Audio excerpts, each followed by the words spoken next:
হারকাতের বায়ানে একটা জিনিস রয়ে গিয়েছে।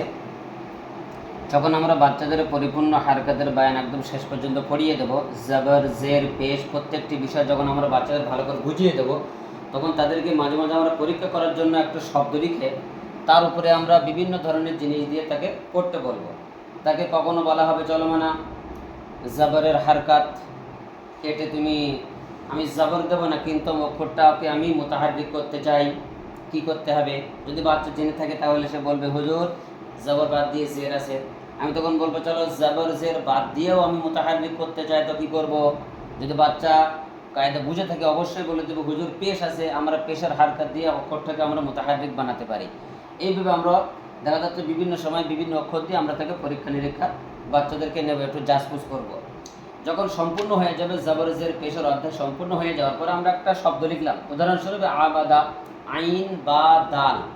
এইবারে আমি শুধু বলে যাব, জিজ্ঞাসা করে যাব চলো তুমি জাবর জের পেশ বসাও, অর্থাৎ প্রথম অক্ষরে জাবর, দ্বিতীয় অক্ষরে জের, তৃতীয় অক্ষরে পেশ, জাবর জের পেশ। বাচ্চা যদি ভালো রকমভাবে বুঝে থাকে অবশ্যই সে বলে দেবে আবিদু।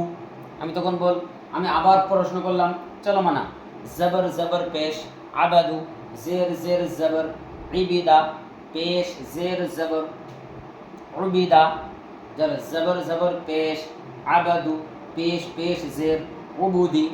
এইরকমভাবে দেখা যাচ্ছে আমরা শুধু হারকাত বলতে বলতে যাব, বাচ্চা সেটাকে পড়তে পড়তে যাবে।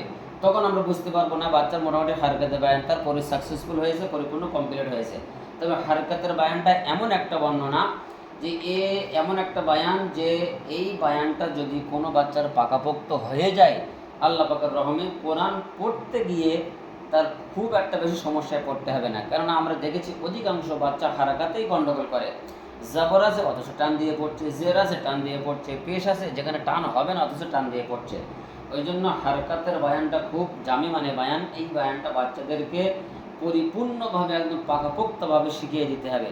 যদি হারকাতের একটা বায়ান পড়াতে আমাদের 1 মাস সময় লাগে তবুও তাতে কোনো সমস্যা নেই। বাচ্চাদেরকে ভালোভাবে না হওয়া পর্যন্ত আমরা দ্বিতীয় মানে 4র্থ নম্বর তাফতি আমরা শুরু করব না, অর্থাৎ হারকাতের পরের যে বর্ণনাটা ওটা আমরা শুরু করব না। সম্পূর্ণ হারকাতটা এমনভাবে বাচ্চাদের ভিতরে পুশ করে দিতে হবে যে কোনো জায়গায় যেন বাচ্চাদের হারকাতের বিষয় যেন ওদের আর না বাঁধে।